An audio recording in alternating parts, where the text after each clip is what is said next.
good evening and welcome back to Wednesday Night Live. It is April 2nd, 2014, and we're coming to you from beautiful Pocatello in the beautiful Portneuf Valley, southeast Idaho, gateway to the great Northwest.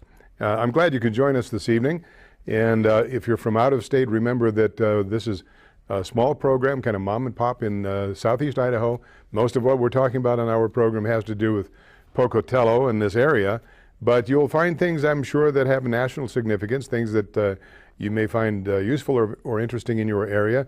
The area code here is 208, and the reason I tell you that is because every week at this time, start the show with the same thing. I ask you to please contact Compassion and Hope Pregnancy Center. Compassion and Hope Pregnancy Center is where people go to start life, not to end it, as they do with Planned Parenthood. And they could use your help. They're a very small organization. They work on a shoestring, a very small shoestring. They are at 208-478-HOPE. 478-HOPE. Give them a call. See what you can do. Even if it's just a small contribution financially, items that a mother might use, any kind of help that you can give them, they would be most grateful. And I think you would feel good about yourself. All right, well, it's here we are in April, 2 weeks now from April the 15th, tax deadline. I'm sure if you're like I am, you're scrambling to get your taxes taken care of, get them in, hoping you'll get a buck or two back, hoping that Uncle Sam won't shred the shirt off your back. A lot of things are happening. Now, if you weren't planning to go to City Council tomorrow, I would urge you to go if you can. At the very least, watch it on Channel 11. There's something going to happen tomorrow that is very interesting. The mayor apparently just came back from a trip someplace where he has been working with some company that may or may not be coming to Pocatello, may or may not be interested in a piece of property out by the airport, a 27-acre parcel along I-86, right across from the highway from the airport, a very prime location. But it seems that the mayor hasn't shared this information, at least not by this time this evening. No, I haven't spoken to the City Council since this afternoon when I called one of the council members. But it seems like the mayor hasn't even told the City Council who this company is. But they want to spend $10 million to upgrade infrastructure at the airport. Now, I don't have to tell you, if you remember, we just kept from having a spendthrift mayor return to office who gave us Hoku. Remember Hoku? Those of you who live out of state, Hoku was going to be the panacea for the Pocatello area. They were going to employ some 200 or 250 people, something like that, in the silicone business making the panels, sunlight panels. Turns out that nobody did their homework, and we took a bath, we the city, which means we the taxpayers took a bath on a company who's basically, they lived out of a post office box in Hawaii. I'm stretching a little bit, but you get the picture. And now we're told that the city, at least the mayor, we'll see what happens tomorrow, would like us to spend at least $10 million to upgrade this property. Now, if you live in this area, you realize that the airport has been a bone of contention for a long time. The Indian tribes would like to have it back, or they would like to have control of it, even though it is property owned by the city of Pocatello. I remember when my wife and I were looking at relocating out of here many years ago, there was a great deal of talk about how the airport, being a regional airport, was going to be a shipping hub. And they were going to have, I think they were going to have UPS and some of the other big companies out there. And I think there was even talk at one time of maybe having a Costco warehouse out there, not the sales, but a warehouse. There have been all kinds of grandiose ideas what they're going to do. Well, now planning and what they call themselves, planning and zoning, last year took a look at this piece of property, and that was in last August. Now, they had a meeting in August. City Council meeting was in September to amend both the zoning map and the text of the zoning ordinance for some of the city-owned land near the airport. It is prime location. If there were something really going to come in there, it's prime location. However, the city violated their own ordinance by not issuing their findings within 45 days of the public hearing. There was a public hearing in September, and as with most of those things when they're talking about planning and zoning, unless you're involved in it in some way as a speculator or builder or whatever, most of us in the audience kind of zone out because, no pun intended, we don't really follow when they start giving coordinates and all that stuff. You know, we're not interested. However, once the planning and zoning people do a study, they're required to put out a findings within 45 days of the public hearing, which was last September. Well, there were no findings ever published on that. Now, why is this important? Well, it's important partially because nobody, certainly I didn't, and the city council, as of sometime this afternoon, I'm told, nobody seemed to know about this $10 million deal that the mayor is going to make for us. And if it had not been for News 6, KPVI News 6, we still wouldn't know about it. And this is going to be the first thing on the agenda tomorrow, and the mayor is going to ask the city council to approve his deal here. Virtually no discussion has been on this. Now tomorrow, perhaps today, you know, there may have been phone discussions back and forth, maybe emails, I don't know. I'm not privy to the city council's dealings and the mayor's dealings, but certainly you and I didn't know about it. Most of us didn't until KPVI broke the story last night, and I'm very grateful that News 6 KPVI did that because this is a big deal. You know, we've been through this so many times. We're about to lose the Heinz plant.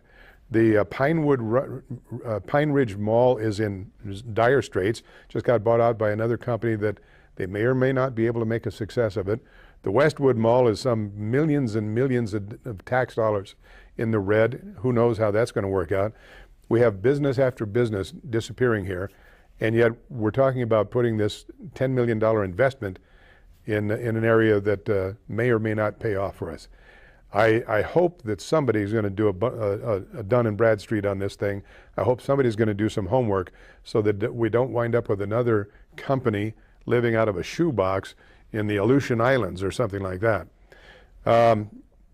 Secondly, there's already a business that was in negotiations with another large company, and I don't know if it's the same one, although this is awfully convenient, for some property in the south end of town.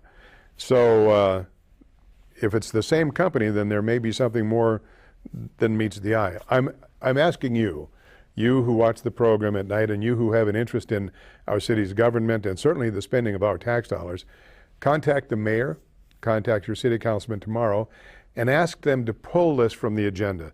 This is the planning and zoning, the report, I guess, or whatever it is they're going to do, that they're going to try to vote on tomorrow, that hasn't really had a real hearing, in spite of the fact that apparently, technically and legally, it was heard last September, so they've covered that part of the ordinance, but they didn't make the report within 45 days, so they're in violation of that part of their own ordinance. What's the hurry? You know, we just got out of this thing with Hoku, for which we're going to be paying, I guess, for a long time. We don't need another Hoku. So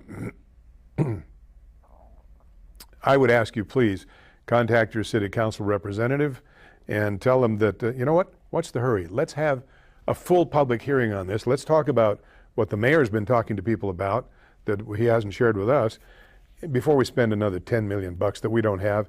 Now, we're still recovering from the $2.2 million. The city got caught with their fingers in the till, their hand in the cookie jar, because they were using monies from the water thing for construction, for new building, permits. They were doing some tap dancing with the money that was supposed to be dedicated only for one project, and they were putting it into the general fund. Now the city has been ordered by the courts, you can't do that, give the money back. So the city's already scrambling to try to make up this $2.2 million deficit. So we don't really have the money. They're trying to cut back on departments and cut here and cut there. So we've already got that problem. We just don't need this without a little public airing. And it's not dirty laundry, it's just our laundry. Let's take a look at it. See if it needs some fixing or needs whatever. So I would ask you, please call the city councilman, a person of your choice, call the mayor, ask them, don't be in such a big hurry. Pull this from the agenda tomorrow night, and let's have a real discussion where we can all listen and find out what, if they're going to do this, who's going to do this 27 acres, what they're going to do with the 10 million, that kind of thing. All right. So that's And it never fails. It seems like every time we turn around, there's something new that we're going to be surprised with coming out of, hopefully, the last place you'd want it to. Of course, it almost always comes from city council or someplace in city government. So call your councilman, call the mayor, and if you take the Idaho State Journal, boy, there was an interesting article, and I've been waiting to see what was going to happen. Nothing had been played on this for, well over a week, because Debbie Bryce, one of the journalists at the Journal that I really like her stuff. She's usually very level and very fair, and I've never seen her making personal attacks or doing anything ugly. She just reports, and I think she's a pretty good reporter, and I usually enjoy her work. She had been at the last Bannock County Central Republican meeting, and there were 40 or 50 people there that night. And boy, there's a lot of interesting stuff. Bannock GOP Forum shows party rift. And usually the press is not allowed to sit in on the Bannock County meetings, because they've usually sent the like of Mike O'Donnell, who hates Republicans and all things conservative, and he has never done anything nice for anybody, except when he wants to give somebody a black eye. Now, it's interesting that a couple months ago he was championing, in fact, in an article, a hit piece he did on me, he was championing Mike Simpson. And now Mike Simpson is a Republican. He's trying to portray himself as a conservative Republican. He is not. At the very best, you can say moderate. His conservative voting record is 46%. In other words, Mike Simpson in the 2nd district nullifies everything that Raoul Labrador in the 1st district does. Raoul Labrador's conservative index is somewhere about 90 or 92%. So basically, Simpson nullifies everything that Raoul Labrador does. And Labrador does work for the people of Idaho. Simpson, he works for the establishment Republicans, big R, not R, small r like in the Constitution. All right, so there is a very serious rift within the department, within the Bannock County Republicans. And it's interesting to see, I was wondering why we had seen something about the Democrats having a meeting, and I was wondering if Debbie had been told to spike this thing, that she wasn't going to be allowed to write it, and then here we are a week later, and rather lengthy article. Kelly Packer got her 2 cents worth in, as she often does, as did Lance Earl.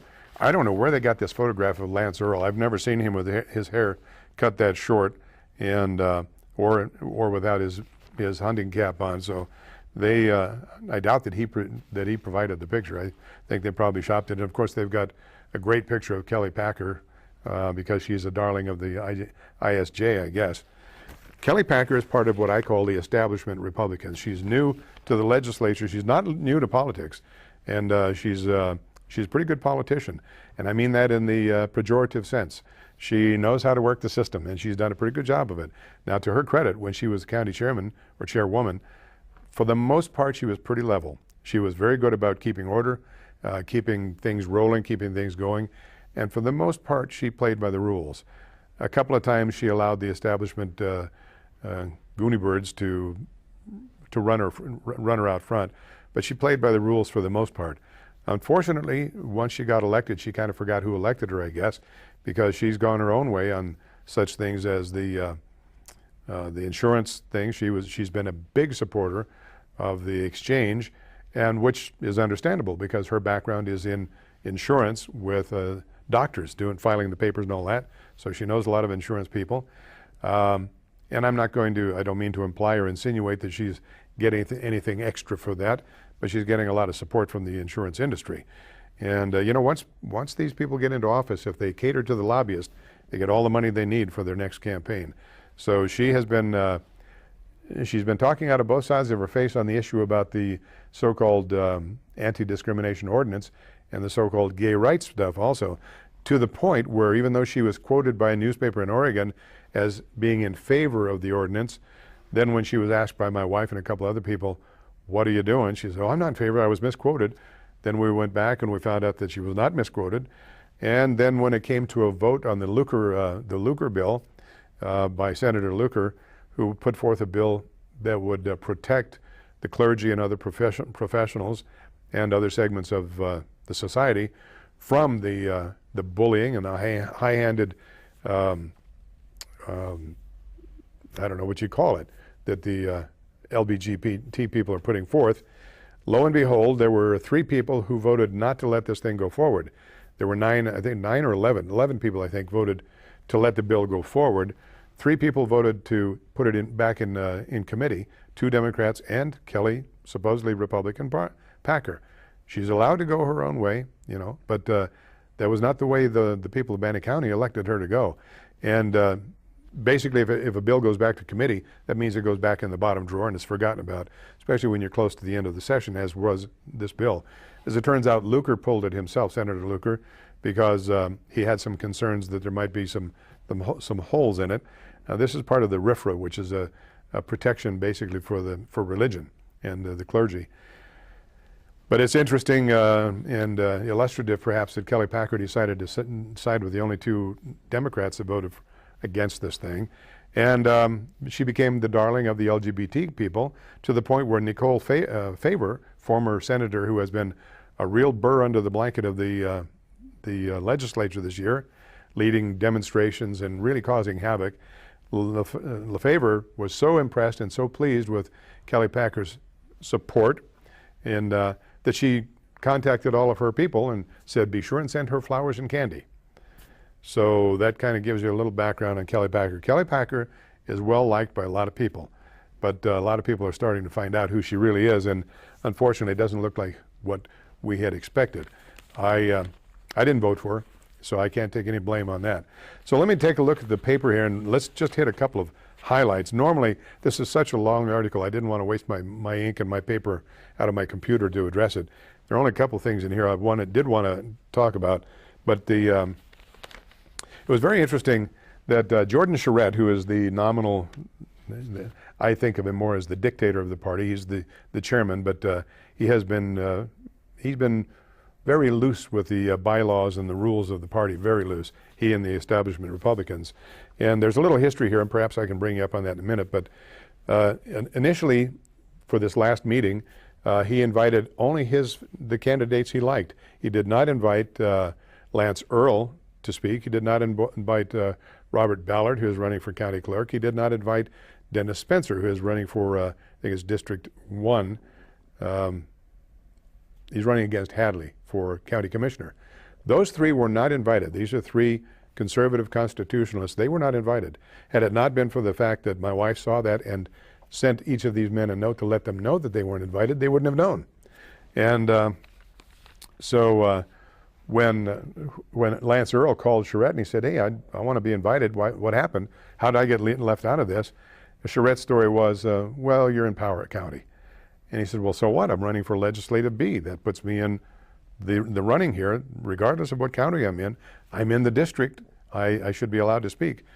Charette's reply, as I'm told, was, let me think about it. I'll get back to you.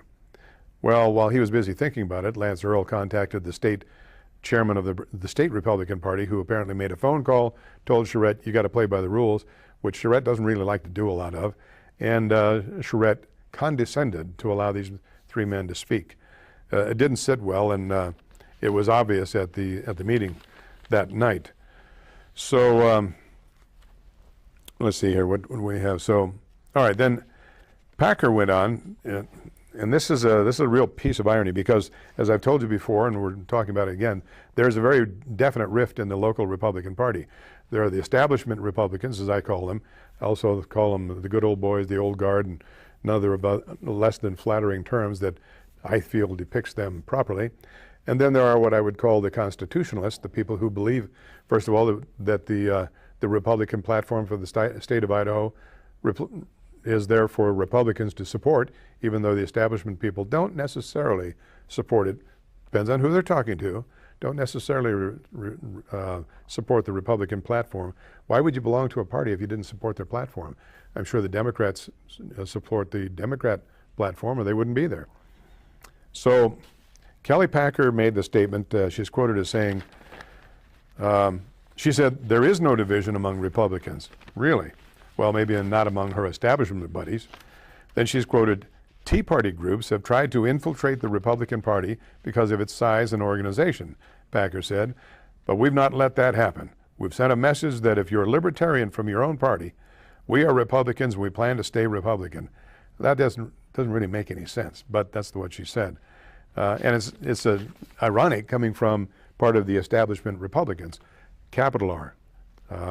One of the Republicans who has been part of the core for many, many years used to love to tell everybody when we'd have meetings, what are we here for? To elect Republicans.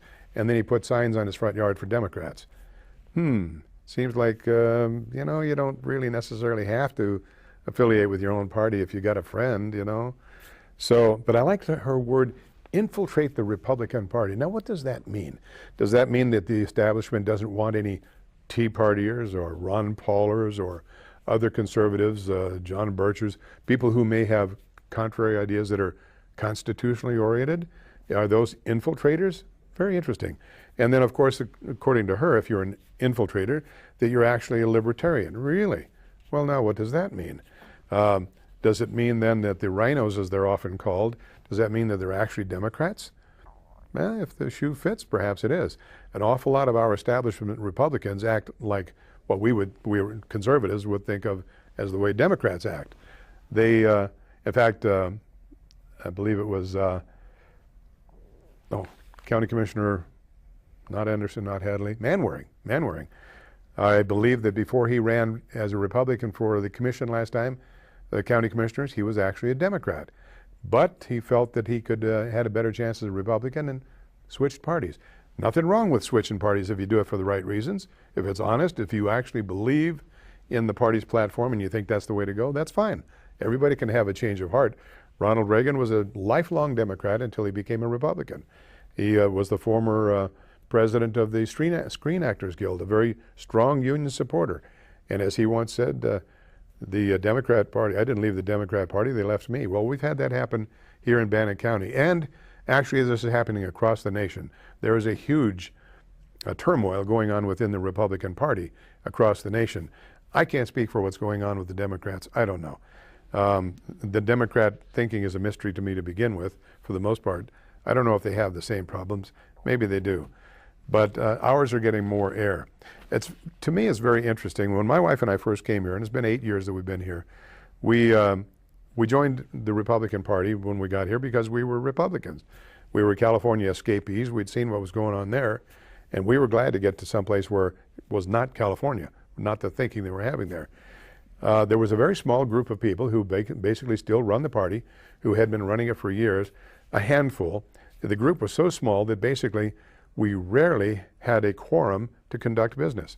And so everything was done by this small group of people who would basically say, well, here's the slate we want to run, let's get out and elect them. And that was basically the Republican Party. And they couldn't understand why they were never getting anybody elected. Well, they didn't teach anybody how the party worked. They didn't have precinct committee chairman or precinct committeeman training. We didn't even know what a precinct committeeman was back in those days. So we never had a quorum. We never were really conducting business that would go on the record because nobody was there. 6, 8, we were really lucky. I mean, a crowd would be a dozen people. Fast forward about 2, 3 years after that, and a young man came in who understood the Constitution, understand the way things are actually supposed to work, and started training people how to become precinct committeemen. And we found out there was a lot more to it than we were being told because we weren't being told anything. So a group of people, and eventually I joined the group.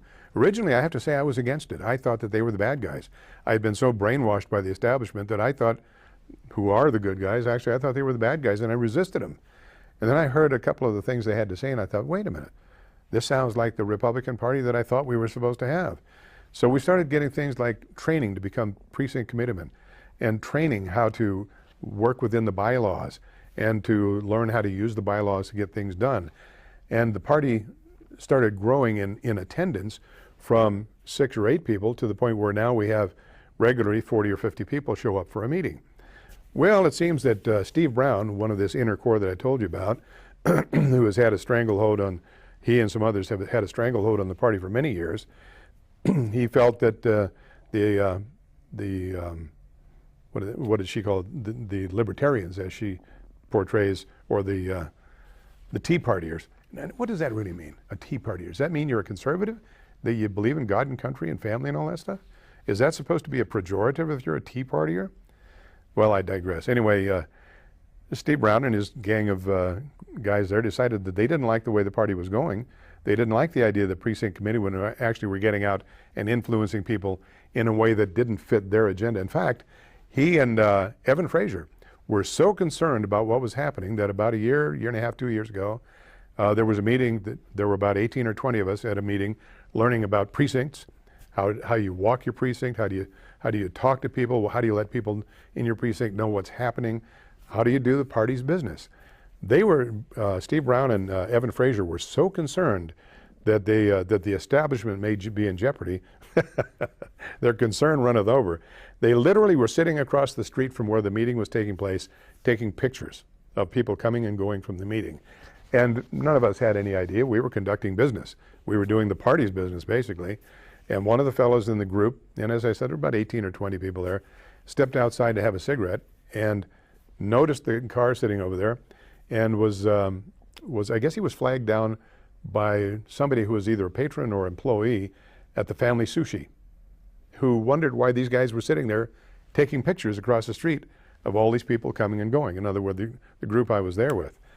So one of the group that was with us, as it turns out, he was an infiltrator. He was one of the establishment's boys. We didn't know because we were just conducting party business, teaching people how to be Republicans and so on. But he was in cahoots or friends or whatever with Brown and Frazier, and he went across the street and basically told them what we were doing. Well, we were doing the party's business. When Brown was confronted with this, here again, now Frazier is running for Attorney General, I think it is, of the state. This does not sound like the kind of integrity that would fit that position. Somebody who is so concerned that he would spy on his own party, that there's something wrong there. Steve Brown, who of course is on the city council, and I'm not really sure which one of them had the camera. When Brown was confronted by this later, first he said, well, no, we weren't doing anything of the sort. Well, he couldn't deny it. Too many people saw it, and they saw the camera. And he said, well, there was no film in the camera. What? Are you kidding me? In the day of digital cameras, there was no film in the camera? Come on. So we have some photographs that showed them, and as they were sitting there spying on us, it was pretty silly. But it kind of shows you the kind of rift, and it's a serious rift within the Republican Party. You have the good old boys who have been here forever controlling things. Now, Steve Brown was able to recently ram through by bringing in friends of his, people we never see. I mean, they come to one meeting a year, but they have filled a precinct committee chair seat, so they have a vote. And Steve Brown, I suppose Frazier helps him, and some of the good old boys, they're part of it.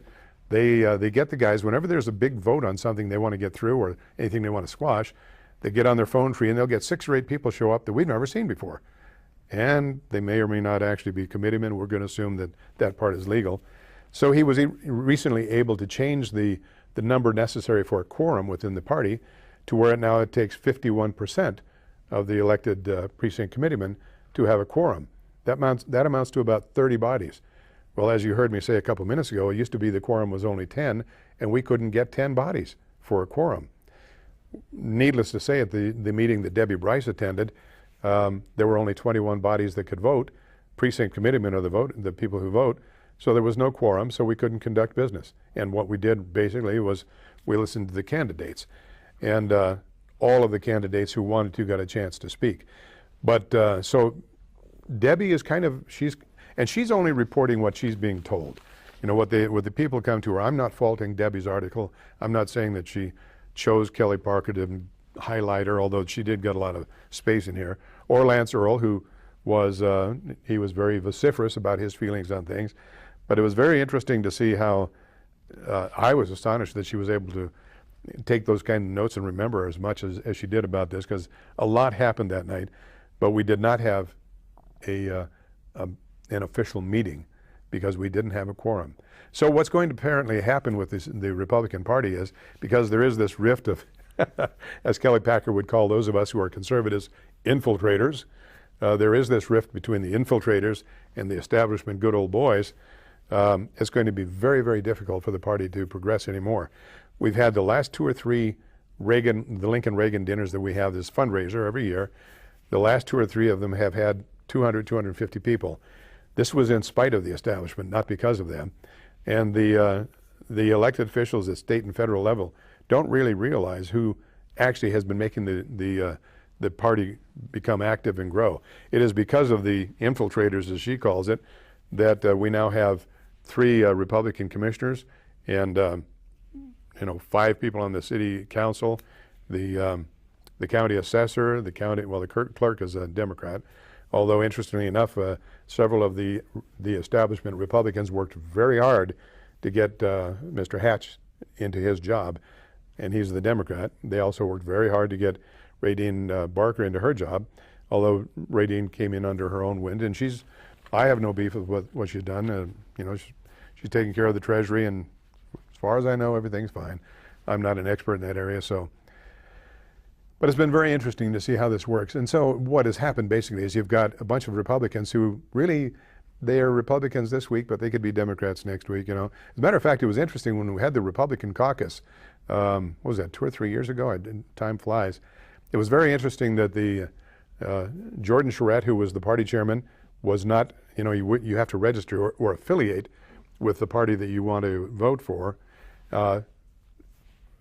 Charette, Steve Brown, and Evan Frazier, those 3 who are very big shots within the party, none of them had affiliated with their own party until the night of the caucus. And interestingly enough, my wife was one of the people on the table that was checking people in, and she refused to let them in until they affiliated. They were not going to affiliate. That's how strongly they feel about their Republican Party. They weren't even going to affiliate with their own party until they were forced to in order for them to do business that night. That was the night that Romney swept everything allegedly, and there were a lot of interesting things happening that night. But so there is the dirty laundry you haven't heard before, and I'll be interested to see what Mike O'Donnell has to say about that. I'm sure he's already sharpening his pen for another review of Republican politics, and that wascally Willig, as he was out there exposing all these good Republicans. Well, enough about that. We could beat that to death. We've already spent over half an hour on it, so enough about that. I would urge you to do this. If you have not already affiliated, if you are not affiliated because you got disgusted with what the Republican Party had become, or you didn't know what they had become, I would urge you to re-affiliate. You have to affiliate with a party in order to vote in the primaries. I would urge you to re-affiliate with the Republican Party and become part of the problem solvers. In other words, the libertarians, as Kelly Packer would dismiss us, or the Tea Partiers. In other words, the conservative part of the party that really wants Republicans to be Republicans, not Democrats in Republican clothing. I would urge you, if you're an independent, most independents, I believe, left the Republican Party because they were disgusted with the direction in which the Republican Party was going. I would urge you, if you're not affiliated, if you're an independent, register, even if you have to do it at the poll, register as a Republican and vote in the primaries and help bring the Republican Party back to being what we always had hoped it would be, a constitutionally sound American group who has constitutional values and principles and ideals. Now, I had an interesting email. For me, it was an interesting email from a dear friend of mine, Rosanna Anderson. She and her husband have been stalwart workers within the party. They would be, I suppose, by the rhinos, the establishment, however you want to call it, they would be dismissed, I guess, as teabaggers or infiltrators. These are 2 genuinely decent people. They're good people. They are very active within the Republican Party for all the right ideas. Rosanna is a very talented writer, and she's written several times to the Idaho State Journal. She's been published by them, and she's had some interesting things to say. Well, she read this, and apparently people asked her opinion of what was about this article. And she sent me an email today, and I'm going to share this with you because I thought it was so well done. I thought you might want to hear what she has to say. She says, "Friends, in answer to your query, here's my take as a constitutional conservative on GOP candidates in contested races and issues in Idaho for the coming primary election, May 20, 2014. FYI, early voting after April 14th can be done at the election office in the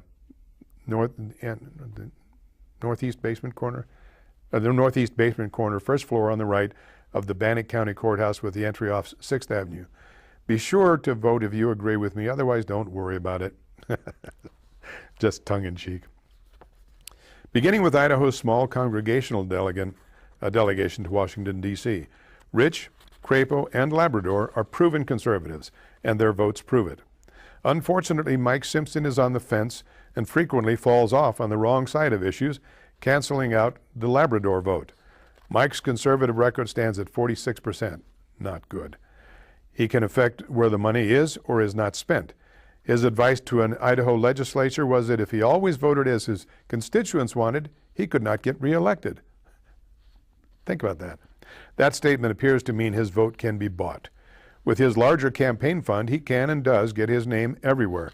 If you've noticed on television, every time you see Simpson, conservative Mike Simpson, and there's a reason for that, and that is because he is not a conservative, and people are finding that out, and they're looking at his record, and they're finding out that Brian Smith, his opponent, is a conservative, and so the Simpson camp has been pounding this conservative Mike Simpson, which is hogwash, but that's what they're saying. With his larger I notice he hides behind his more conservative colleagues in many ads. It has dismayed many of us that Crapo has allowed Simpson to appear in the same ads with him, because Crapo has voted very conservatively. He has been on the federal level as a federal state senator for Idaho. He has voted, I think, 92, 94% conservatively.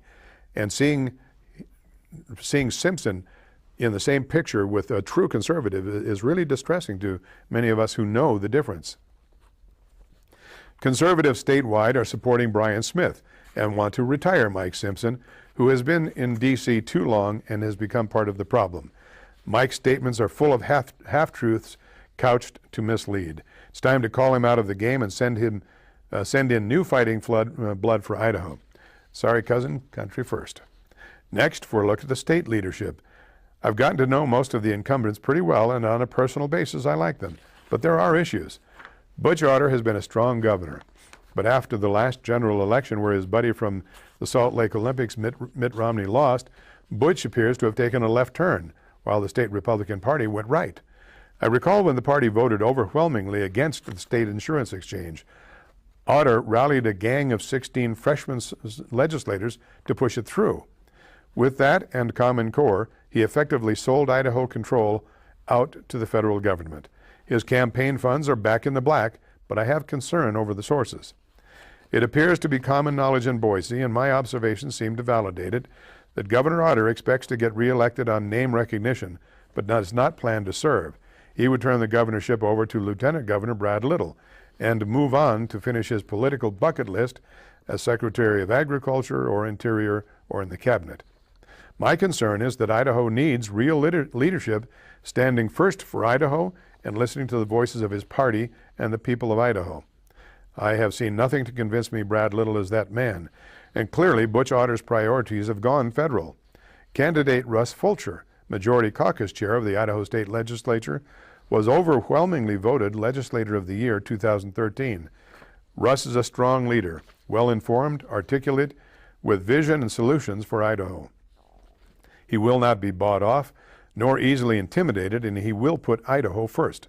This is the man Idaho needs to stand up for Idaho and to lead in these troubled times. All the state constitutional offices are being challenged or are retiring. Two positions that I feel strongly about are the Secretary of State and Secretary of Education. One candidate for Secretary of State I absolutely cannot vote for is Evan Frazier, and I mistakenly told you Attorney General, Secretary of State. Secretary of State is extraordinarily important in keeping integrity in our election system. Therefore, that's why I gave you the anecdote about Evan Frazier, who's been in politics here a long time.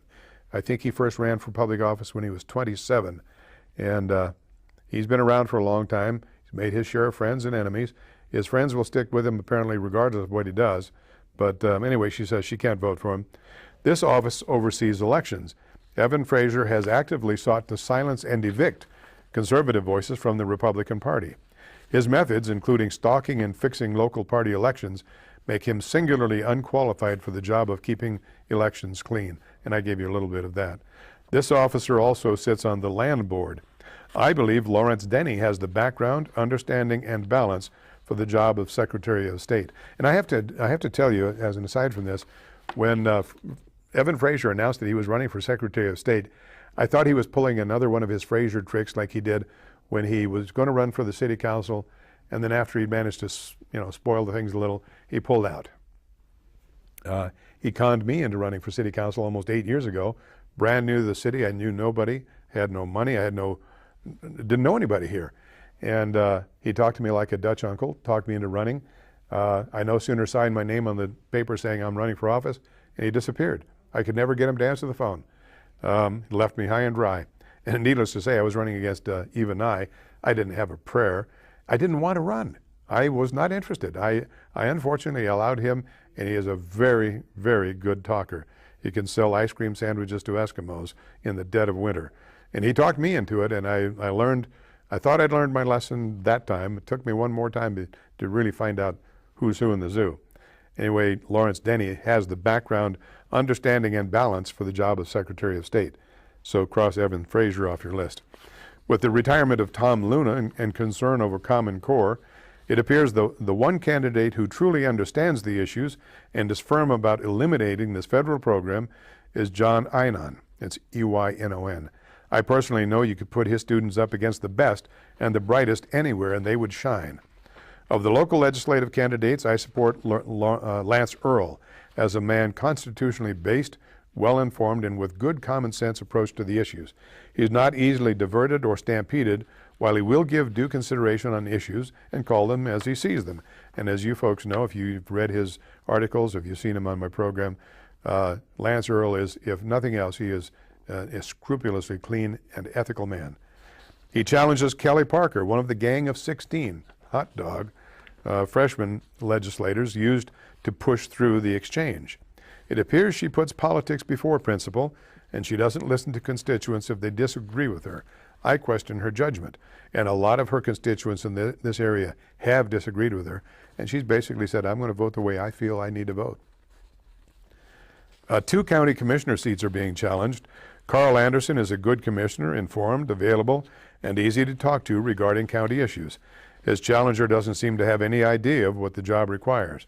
I don't believe the challenger has the qualifications to make him a serious contender for the job. Steve Hadley was believed to be retiring as commissioner.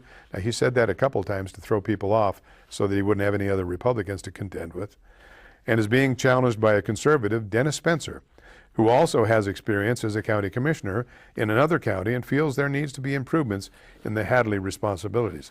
And you've met Dennis Spencer on my program. Dennis is another man of integrity, strong values, a strong family man, constitutionally oriented, good man. And I think he would do very well in the seat now occupied by Mr. Hadley. Finally, the referendum to repeal the local ordinance gives a small segment of the community superior and unbalanced rights over the general populace, and is believed will eventually damage the community, affecting business, safety, and public decency. That will be on the ballot. I will vote yes to repeal the ill-advised and unnecessary law and rely on the peace and safety of all being secured under the perfectly adequate standing laws. And she says, I welcome your comments. Again, this is a lady of the utmost character and integrity, and I think she hit these spot on. She is a very welcome person in this community, at least in my opinion. So there you've got a little bit of a preview of what is to come on the upcoming election. And we're going to talk about some more on that. We're going to talk about the upcoming election. I have a piece I want to, speaking of the ordinance. Now, we're going to keep talking about this. We have to. There's no way we can just let this go away. And as I told you last week, this is not just about religious values, although that's certainly a major part of it. It's not just about family values and marriage, but those are major parts of it. But it's also about your rights as a property owner to be able to control your property and what you do with it. Should you be allowed to not do business with somebody because they're, I don't know, detestable people? Just like the guy that, the biker that comes into your place of business demanding something, and you say, I don't want to serve this guy. He's just obnoxious, whatever it is. Well, anyway, there's more to it than just about the homosexual issue, although that is obviously center of the whole thing. I'm going to share this. This is from the Heritage Foundation. It's about 11 minutes, so we can just barely finish this. And it's a three-pronged answer about what is marriage. And remember, that's a very, very big part of the LGBT agenda, is to make marriage between same gender legal in this state. That's part of it. Josh, are we tuned up on that? All right, give a look at this, and we'll be back in 11 minutes. Anderson.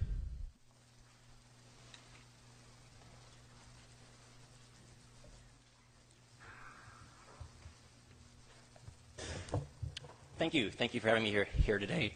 I just want to make clear I'm speaking in my personal capacity here today, but for identification purposes, I'm the William E. Simon Fellow at the Heritage Foundation, which is a nonpartisan think tank in Washington, D.C. I'm also a doctoral candidate at the University of Notre Dame in political science. And I'll be speaking from that perspective of political science, from the perspective of philosophy and social science, really answering the question of what is marriage. I've co-authored a book and an article that was in the Harvard Journal of Law and Public Policy. You're being distributed copies of that book with a classmate of mine from Princeton, where I was an undergraduate, and with a professor of ours of constitutional law at Princeton, Robert George. We then filed amicus briefs with the Ninth, the Tenth, and the First Circuit Courts, and with the U.S. Supreme Court. The title of that book, the title of that Harvard article is What is Marriage? The answer to that question is something we didn't hear today from people on the other side. It's interesting that we've had a 3-hour conversation about marriage without much by way of answering of that question. Everyone in this room is in favor of marriage equality. The only way we can know whether or not any given state law is treating marriage equally or not is if we know what a marriage is. Because every state law will draw lines between what is a marriage and what isn't a marriage. If we want those lines to be drawn on principle, if we want those lines to be drawn on the truth, we have to know what sort of a relationship a marriage is as compared to other forms of consenting, adult, loving relationships. So in the time I have today, I'll just answer 3 questions. What is marriage? Why does marriage matter for public policy? And then what are the consequences of redefining marriage? Marriage exists to unite a man and a woman as husband and wife, to then be equipped to be mother and father to any children that that union produces. It's based on the biological fact that men and women are distinct and complementary. It's based on the anthropological truth that reproduction requires a man and a woman. It's based on the social reality that children deserve a mother and a father. Whenever a child is born, a mother will always be close by. That's a fact of biology. The question for culture and the question for law is, will a father be close by? And if so, for how long? Marriage is the institution that different cultures and societies across time and place developed to maximize the likelihood that that man commits to that woman, and then the two of them take responsibility to raise that child. Part of this is based on the reality there's no such thing as parenting in the abstract. There's mothering and there's fathering. Men and women bring different gifts to the parenting enterprise. Rutgers sociologist Professor David Popenoe writes, quote, "The burden of social science evidence supports the idea that gender differentiating parenting is important for human development, and the contribution of fathers to child rearing is unique and irreplaceable." He then concludes, quote, "We should disavow the notion that mommies can make good daddies, just as we should disavow the popular notion that daddies can make good mommies. The two sexes are different to the core, and each is necessary, culturally and biologically, for the optimal development of a human being." This is why, when we look at the map with all of the states, so many states have continued to define marriage as the union of a man and a woman, many doing so by amending their constitution. The impact of marriage. So why does marriage matter for public policy? Perhaps there's no better way to analyze this than looking to our own president, President Barack Obama. Let me quote, "We know the statistics that children who grow up without a father are 5 times more likely to live in poverty and commit crime, 9 times more likely to drop out of schools, and 20 times more likely to end up in prison. They are more likely to have behavioral problems or run away from home or become teenage parents themselves. And the foundation of our community are weaker because of it." There's a host of social science evidence. We go through the litany and we cite all of the studies, chapters, and verse in the book that you've been distributed. But President Obama sums it up very well. What we've seen in the past 50 years, since the war on poverty began, is that the family has collapsed. At one point in America, virtually every child was given the gift of a married mother and father. Those numbers right now, it's more than 50% of Hispanic children are born outside of wedlock. More than 70% of African Americans are born outside of wedlock. And the consequences for those children are really serious. The state's interest in marriage is not that it cares about my love life or your love life or anyone's love life just for the sake of romance. The state's interest in marriage is ensuring that those kids have fathers who are involved in their lives. And so what we saw was that this was when the welfare state took off. This is when all of the welfare spending that bankrupts so many states and the federal government took off. It's when crime increased. It's when child poverty for those children increased. It's when social mobility decreased. So everything that you can care about, if you're someone who cares about social justice and limited government, if you care about freedom and liberty and you care about the poor, is better served by having the state define marriage correctly to ensure that men and women commit to each other and take responsibility for their children, while then leaving other consenting adults free to live and to love how they choose, without redefining the institution, the fundamental institution of marriage. One thing I will add to that is that insofar as there are debates, we've already mentioned hospital visitation, which the federal government has already addressed. We can mention inheritance laws. Every individual has those concerns. I am not married. When I get sick, I need someone to visit me in the hospital. When I die, I need someone to inherit my wealth. That situation is not unique to a same-sex couple.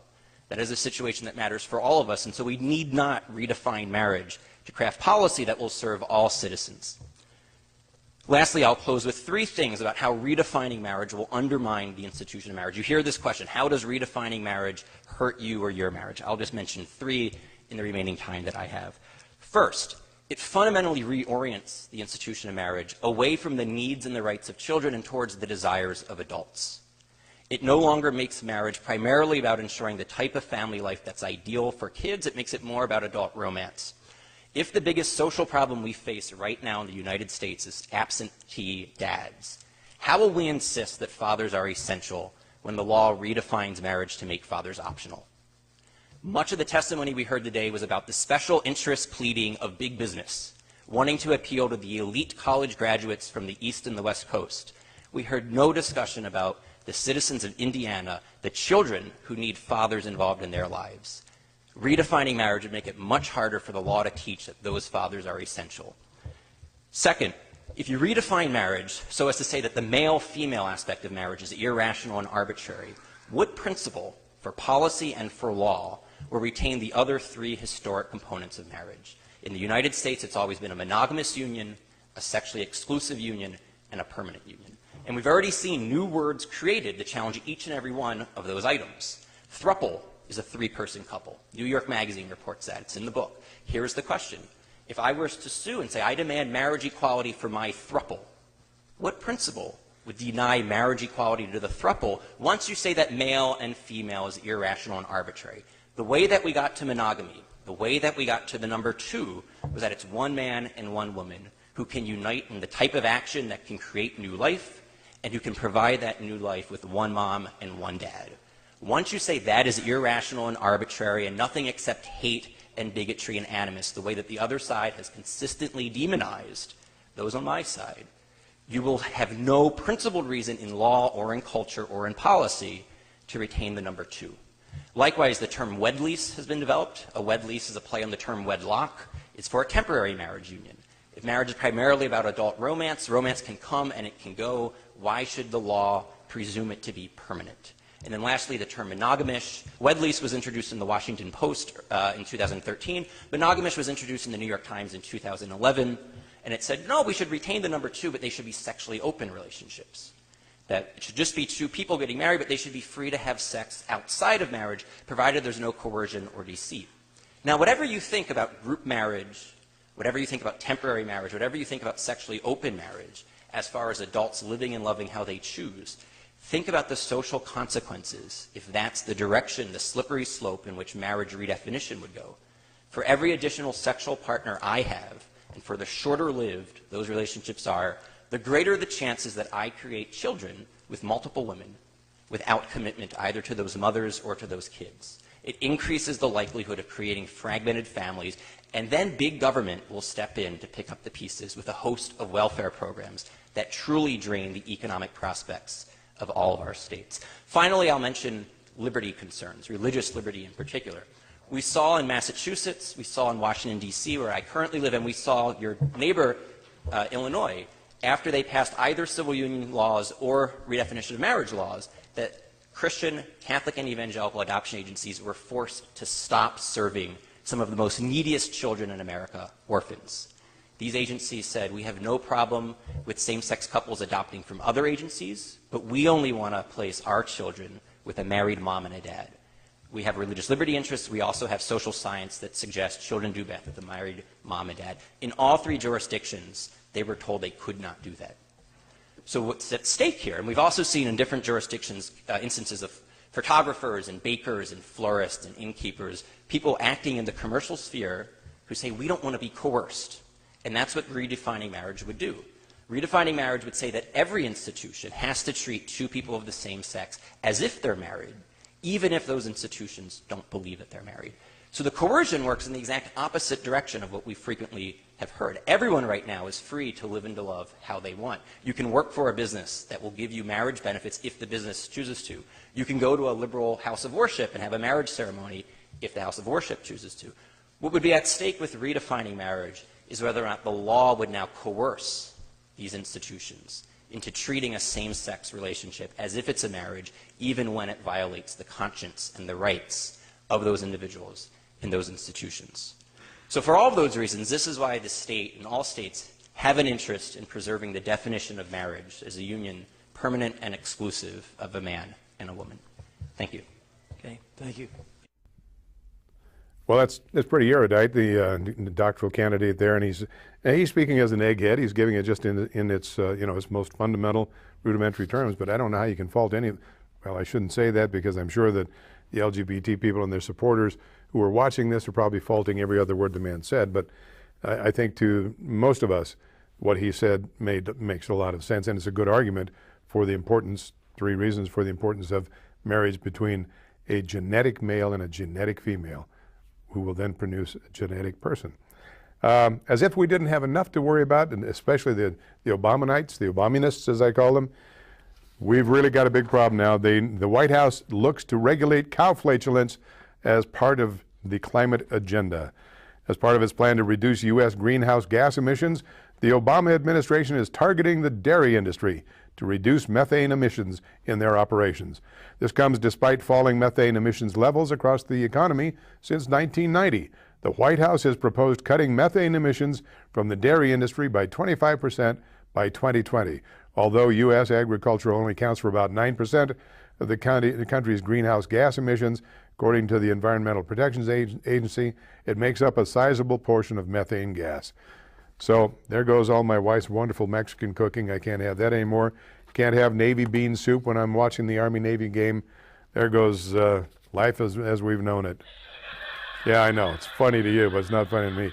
Thank you for watching. God bless you. Be sure and watch Aaron Hayes, Channel 12, 5 o'clock on Sundays. Wonderful stuff there. In the meantime, have a good, safe week. God bless you. See you next week.